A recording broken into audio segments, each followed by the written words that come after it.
they're nice, aren't they? I'm not sure. I don't think any of us love those as much. I think you have to wear something. I mean, I'll wear it. Yeah, I think you have to wear like something under it. But yeah.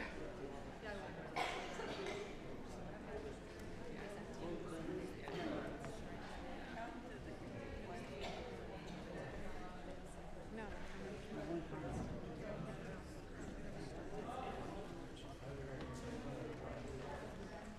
We good?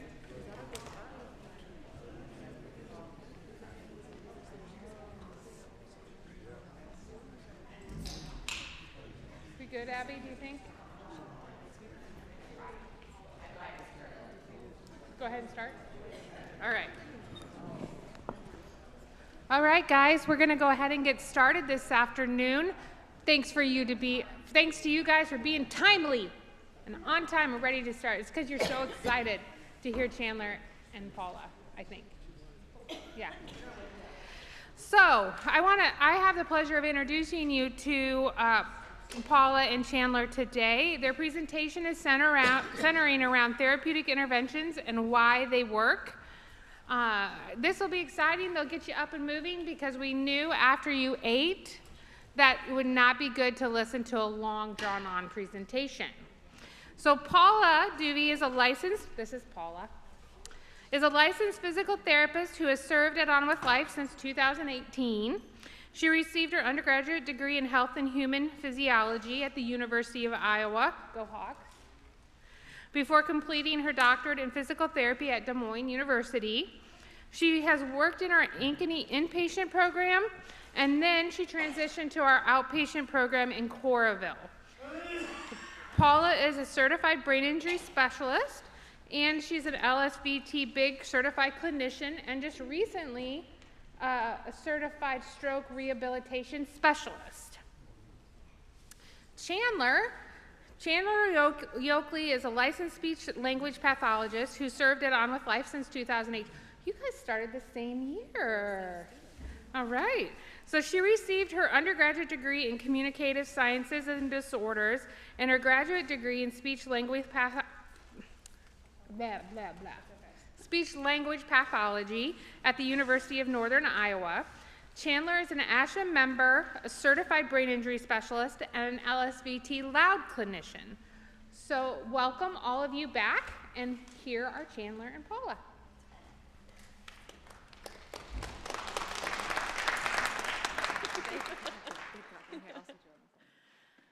All right, everybody. So as Tammy said, my name is Paula, and I'm a physical therapist. Oh, there we go. Can you hear me now? Wonderful. And we're going to talk a little bit about different therapy interventions and why they work. So here are the objectives that we hope that you get out of this today. By the end of this, we hope you can name at least 5 different therapy interventions and why they may be beneficial for the Parkinson's population. Be able to describe the benefits in delaying Parkinson's symptoms, and then discover a few resources for the different interventions that we talk about. Just so you know, this isn't a comprehensive list. This is just a list of a few of the activities that we've enjoyed incorporating in therapy. So there's many more out there that you can look for as well. But we hope to talk a little bit about each topic, give you a definition, give you some resources, how could you start implementing it at home, and then maybe include an active portion. So the more you participate, the more fun this will be. The first intervention we're going to talk about is cycling, because this can be kind of a buzzword with the Parkinson's population. So cycling includes both indoor and outdoor biking on either an upright or a recumbent bicycle. Dr. Jay Alberts is a neuroscientist and researcher that has studied Parkinson's disease and cycling, and I included him in this because he's actually from small town Iowa, and he did his undergraduate research at Iowa State University. We can forgive him momentarily because of his contribution and research to Parkinson's. But Dr. Jay Alberts wrote in RAGBRAI in 2003 with a person with Parkinson's. And they actually rode on a tandem bicycle, so they were on the same bike. She was riding behind him. And what he started noticing as they were tracking across Iowa is that her motor symptoms improved. And more specifically, he noticed as she was filling out postcards to send home that her handwriting was improving during the RAGBRAI race. And so that got him kind of thinking, you know, what changes did biking cause for her? And so he started some research, and it inspired him to conduct a specific research on pedaling with Parkinson's disease. And what he figured is that because she was riding a tandem bike with him, she wasn't choosing her own speed. She was actually being forced to pedal at a higher intensity and rate than she would have chosen. And so for his research, he broke the study into 2 groups. One group was able to pick their speed while cycling, and then the other group worked at a forced rate or a specific rate. And what he found is that motor symptoms improved more in the group that worked at that forced pedal speed.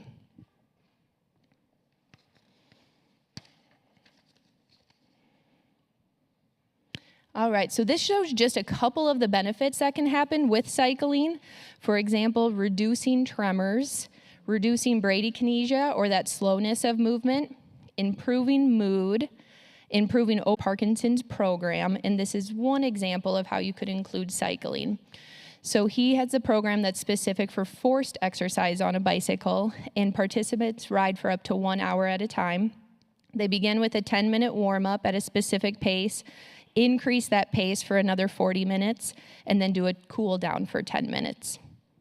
On the right side of this slide, you'll see the Parkinson's Foundation and then the American College of Sports Medicine also put out some recommendations for exercise in Parkinson's, and one of those includes aerobic activity.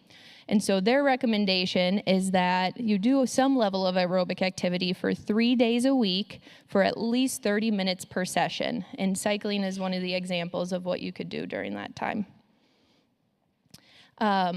Back to the Pedaling for Parkinson's program, if you look on their website, they do offer some in-class locations.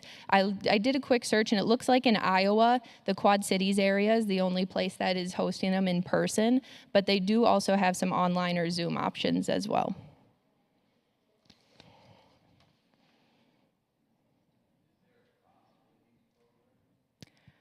That is a great question. I don't believe there's a cost for the online one, but I can look further into that to see if there's a cost for the in-person. Pedaling for Parkinson's.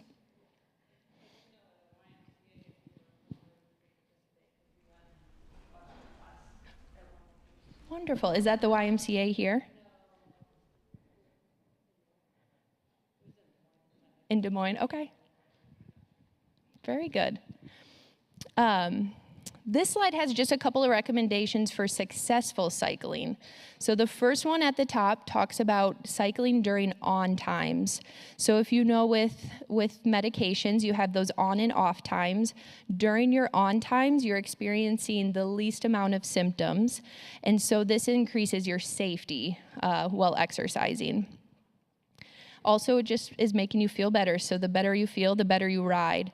If you're unsure of when your on and off times are, it's important to keep a log of those, and there are some different ways that you can track your symptoms to kind of decide what times a day are best for you.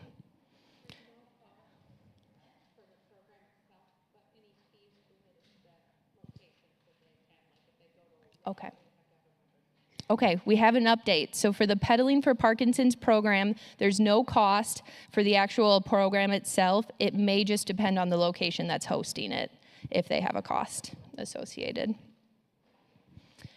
The next recommendation is nutrition. So I would urge you to review kind of the presentation from earlier this morning regarding nutrition. But the big things is that eating and drinking well helps with hydration and reduces the risk of constipation. And we know it is not comfortable to exercise when you are constipated. Some people may avoid drinking water due to the frequency of urination. However, dehydration with exercise can lead to confusion, low blood pressure, and increase your risk for falls or injury. Balance is another important recommendation. So being aware of how your balance is, and this can help you decide between an indoor stationary bike or an outdoor bike so that you can stay as safe as possible. As a neuro and brain injury specialist, we must recommend helmets. So make sure you're wearing a helmet if you're pedaling outside. I wouldn't say you have to do that if you're indoor biking. Yeah. The next one is find a friend. I mean, cycling's just more fun if you have somebody with you. It also gives that motivation piece and kind of pushes you to go further than you would on your own.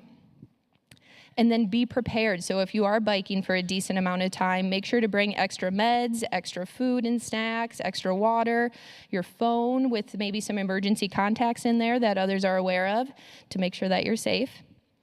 And then the last one is just to have fun. You know, exercising can be fun, and you can set some goals for yourself to help with that.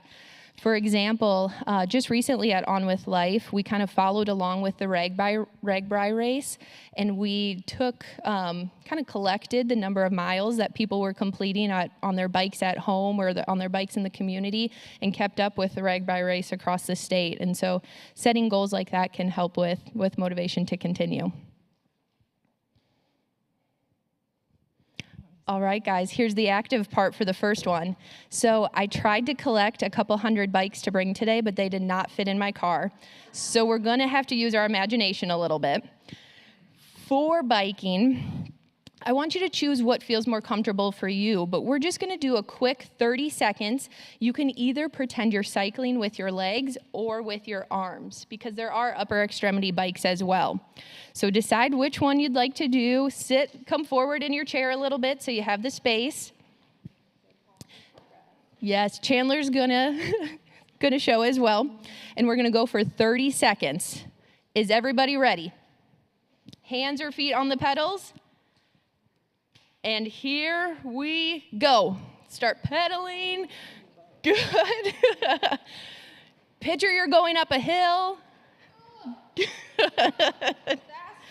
going, keep going. This is the heat of the workout. You're going as hard as you can. Good, we're halfway there. 15 seconds left. You can slow down. I can see the wind flowing through your hair. It's looking great. 5 seconds, here we go. 4, 3, 2, 1. Woo! Woo, nice job, everybody.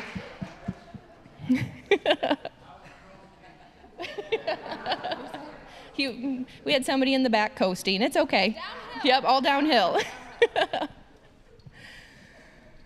All right, the next intervention we're going to talk a little about is boxing. And this is also a big buzzword in the Parkinson's community. We've had several people come into the clinic and kind of ask, what's with this boxing thing? So let's talk a little bit about it. So first of all, what is boxing? It's a non-combat workout, often using gloves and targets. Non-combat meaning you will not be fighting other people during it. There's an estimated 3,000 people in North America that are participating in boxing specific for Parkinson's disease. And then why are they doing it? It can help improve hand-eye coordination, endurance, speed of movement, agility, and strength. The other thing it does is it provides intentional movement. So instead of thinking, I need to lift my arm, reach it over here, turn a little bit and do this, it's just a directed goal. Hit the target.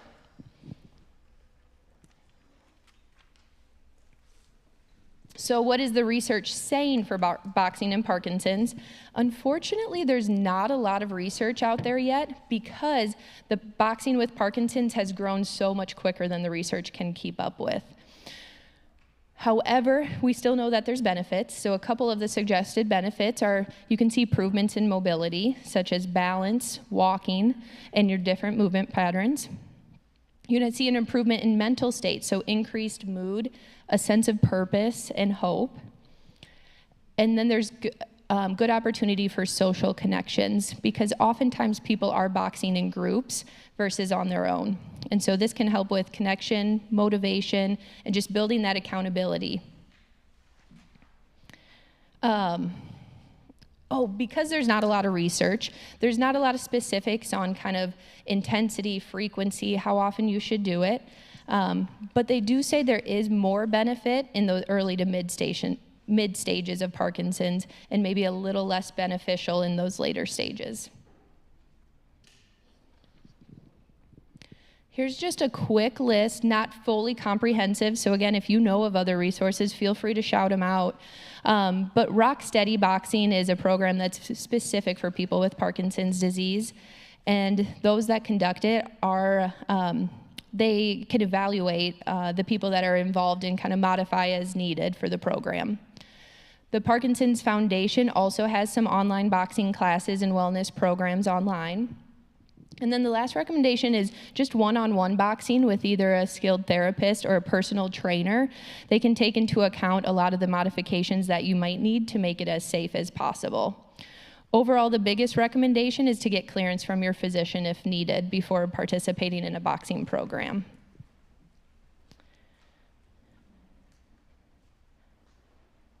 Okay, here comes the active part again. So let's do some boxing.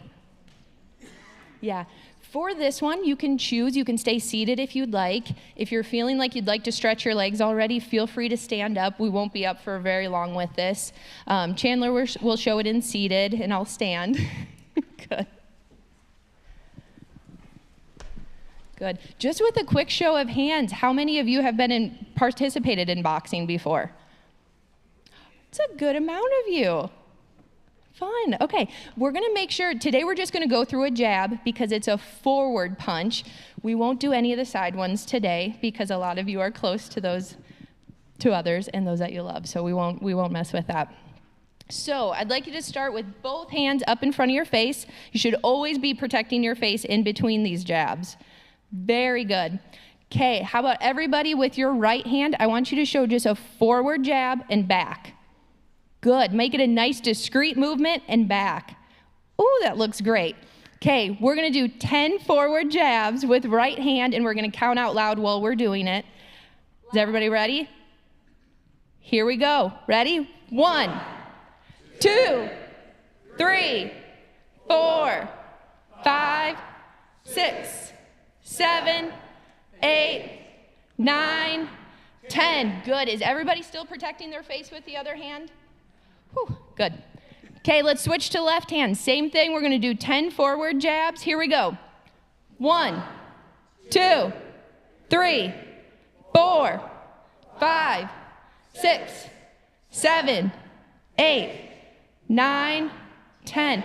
This is a good reminder that I don't want to make any of you mad today. These are some good jabs. Okay, last one we're going to do is alternating. So we're going to start with right side. We're going to switch. So right, left, right, left. Ready? And here we go. Still 10.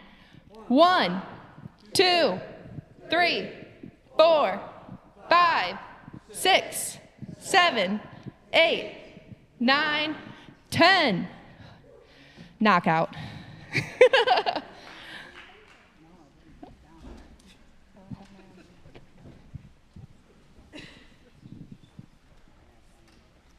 Okay. Am I on? Hello, hello. Am I on? Oh, okay. It doesn't sound like I am. We'll increase it as you're talking. Okay. So the next one is music and singing.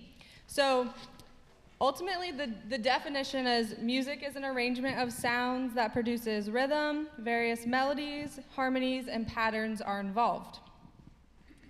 It can be described as a form of art, and it's a way to please individuals, but also for them to express themselves in different ways.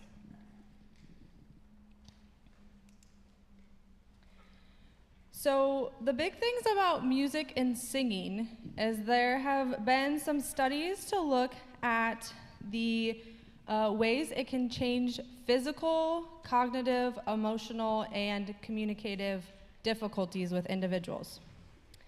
So the big thing to know is that music can help stimulate the brain, and it helps by taking different routes throughout the brain and with different connections, and avoiding the areas that may be affected by the Parkinson's disease. So we generally think of language on the left side, okay? Music and art is more on that right side, so you're working different parts of the brain in that way as well. A few things that you can utilize to incorporate music is a metronome. So metronome or live music helps with speed of movement, so making you faster, or sometimes we need to think about going slower. It can help with different gait patterns, and it also can help with overcoming freezing. So has anybody ever gotten kind of stuck, especially thresholds or changes in floor patterns? Anyone? Yeah, okay. So this is a way to help with that as well. And then singing is also a way to help with quality of life and socialization. So if you are connecting with others with shared experiences, maybe it's going to a concert, maybe it's singing at church. Those are all ways to help with the socialization and quality of life. It also helps with increasing volume and also articulation and fluency. So that's one big thing that I stress as a speech therapist, is we work a lot on that volume. We incorporate singing a lot into our sessions. So I also looked at some of the things music therapists would do. So it could be incorporating singing into sessions. It could be just talking through the lyrics, but making them loud and really enunciating and articulating those. And then it also, a lot of people like to listen to music to help reduce anxiety. And so that is another way that it can be beneficial.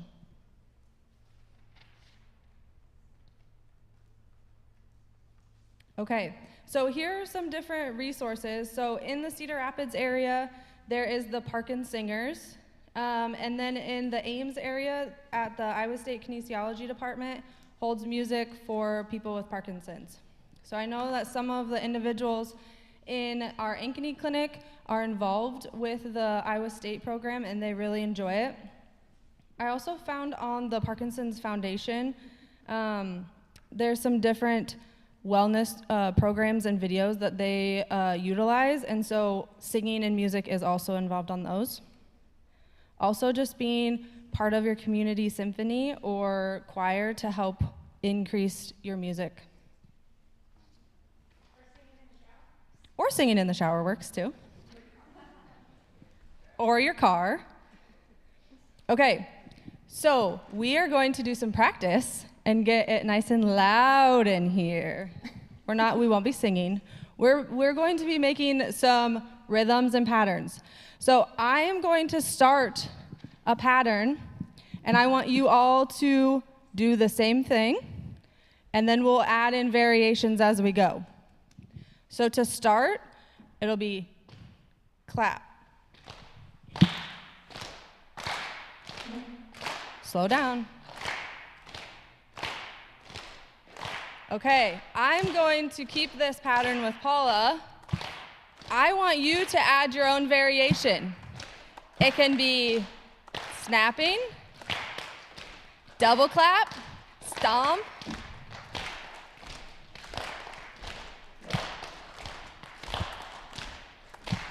Yeah, I like the movements.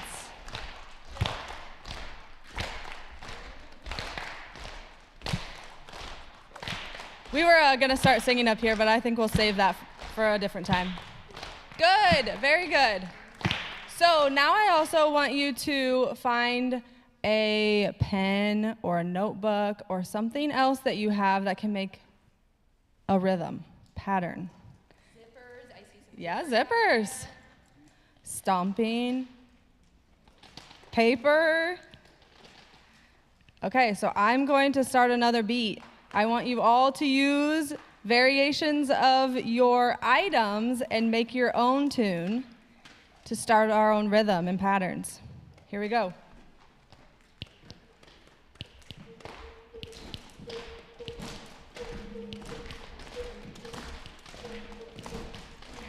Woo!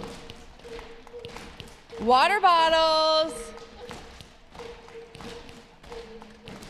You guys have some good beats. Very good beats. Okay, we can stop. Good. We could just keep going. Very good. So just showing how that was fun. I saw a lot of you smiling, really getting into it. Just incorporating music has lots and lots of benefits. You okay? The next one is going to be talking about art. So art, again, is a form of expression. It also applies different creativity. It includes imagination and skills. So a few types of art that you may be involved with is painting. That could be with watercolors. That could be acrylic paint. I will be painting pumpkins with my kids this weekend. Whatever it is with any types of variation of paints. Drawings are a big one. Sculpting, that could be with clay, that could be with Play-Doh, or even like paper mache. Another big one is acting. Singing, and then writing poetry is a form of art. So I looked up a few research articles regarding this, and this is what it was kind of talking about between the two. So individuals with Parkinson's have difficulties with the visual and the cognitive functioning, as well as fine motor, more of a flat affect, mood changes, and mobility. So in both studies that I looked into, they were 16 to 20 sessions, about 80 minutes in length. One was had a variation of projects, and that was using clay, it was painting, making collages, drawing, and also putting murals together. Another one solely focused on clay manipulation and modeling. And so both had pre and post tests. And what they found was that there was significant improvement with the functional connectivity between the visual difficulties and cognition. It also had improvement with dexterity, so especially that fine motor, improved mood, or